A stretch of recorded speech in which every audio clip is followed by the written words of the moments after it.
reka mbayagire, oh reka mbayagire. Ni Chagakori Masaka muri komi. Haturi bahita ku musozi wo kwa Gatanga haduherereye. Umusozi wa kugenda wawo mubona naho bita Imagaji.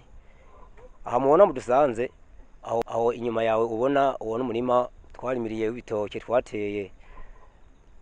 Urabona ko ari bitaranaguka n'ibigori birimo urabona ko byeze, ariko tubona birahari nta ngora.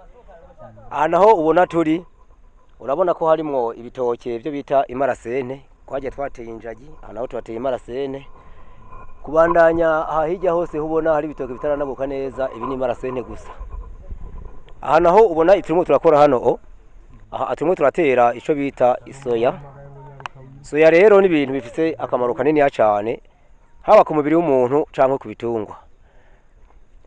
Ku muntu urabona birafasha cyane gose, nk'iyo umwana yanagwaye keshi aje ubona abagora kwashi barakunda kwafashisha ibintu bita isoya, kuko birafite vitamine ndende cyane mu mubiri w'umuntu cyane gose.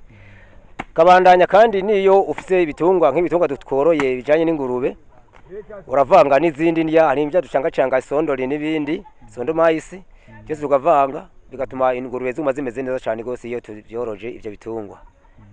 Hama kandi bikagasasibiriza no mu rugo, urashobora no kubigurisha mu gihe ufise vyinshi vy'imisaga, bikagufasha mu kwitunganya mu bindi byo mu rugo, mu byankenerwa byo mu rugo. Ego tuntu nkutwo niko bigera bidufasha cyane.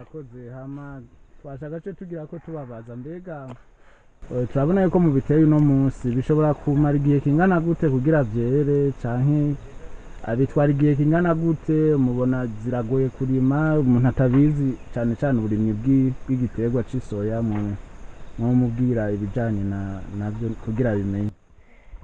Igiterwa c'isoya kurima kiragoye, ariko kandi kitagoye cyane. Nk'ubu birasabwa yuko nk'ubu tuziteye mu kwezi kwa gatatu, bisabwa yuko zishobora kuzosarurwa mu kwezi kwindwi, niho ziba zumye neza. Mu kwindwi aho ziba zumye neza ko zakuriye izuba, kuko zizoga guhishira zishanga izuba nayo ritanguye kwaka, bishe bihora no gukora igihe cyazo kubera neza mu kwezi kwindwi.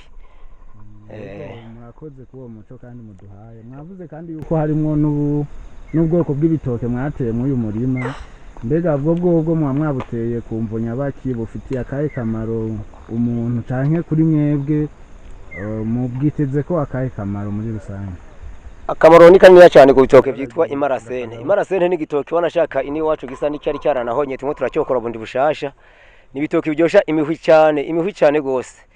Haba ku muntu mukuru canke ku mwana gifise akamaro kanini cyane gose. Imihwi beshe murazi akamaro kayo, icyo imaze umubiri w'umuntu, ni ibintu byinshi cyane ntoshobora no kudondagura. Ego hama nizere ko nahoshe kwishura, ariko nibagiye kuvuga akazina kanje akabanyita Gwasa Donasiano, nkabarije nkurikirana ibikorwa bya hano byo mu ndimiro. N'ubu urabona ko ndimo ndabikurikirana neza. Impaka rero izina ryanje no kubanyita ni kwanahora n'ahandi hantu, uzomenya ati bya bamwita Gwasa Donasiano, niyo zina ryanje. Murakoze. Yego murakoze. Sawa sawa.